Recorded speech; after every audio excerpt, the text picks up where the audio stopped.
Welcome back. We're joined with nutritionist Jen Avis, and we're here to talk about if you're allergic to latex, you may want to watch or limit some of the foods you eat. Exactly. And there's actually a syndrome for that, and it's called latex-fruit syndrome. And the reason for that is that certain fruits contain a protein that acts as an enzyme that's very similar to what's in latex. Something that this brought out is that I didn't know that latex was made partially from plants. So these proteins are similar, and they can make you feel the same way latex does if you're allergic to it. Well, if you react to that, there's a chance you could react to certain fruits. And so I brought the most reactive fruits, that's bananas, avocados, and kiwis. Those are common things that we eat. Chestnuts are on that list too, but we don't eat a lot of chestnuts. So I brought these, and if you're concerned, you can go to the website. I put a long list, but the reaction could be like you react to anything, any allergen. It can make you have a small rash. You know, it could be across your face, it could be on your arms, your leg. It could also cause you to have a stuffy nose. You know, some people, it would make their mouth feel funny. You could also have some swelling in the throat. So if you start seeing small things like that this summer, that's one of the things I would look at if you tend to be sensitive to latex.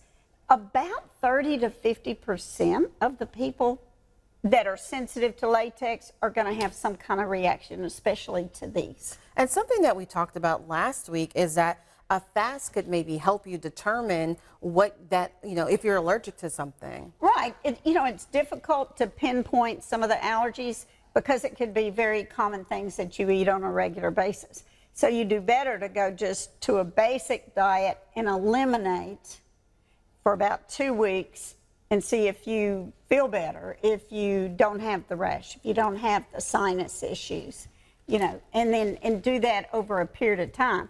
Not the easiest thing to do. Yeah, especially if you have an affinity for any of these things. I was speaking with a woman this past weekend. She says she eats a banana a day, and she said her friend is actually allergic to bananas. Right. And so you can be allergic to anything, and a lot of times it's hard to pinpoint. It is. Yes. All right. Any other tips for people with pertaining to latex allergy foods? I would watch these in particular because people are more reactive to these.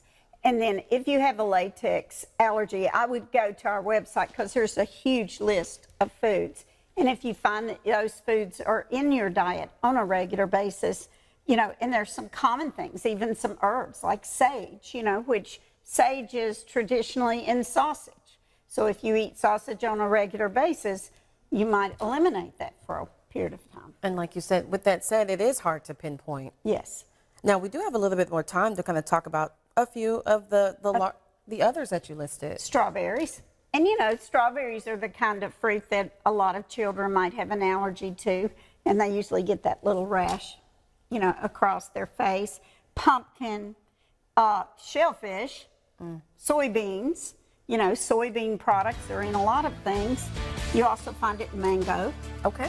All right. And this exhaustive list is going to be on our site after the show. Thank you so much. Good to be here.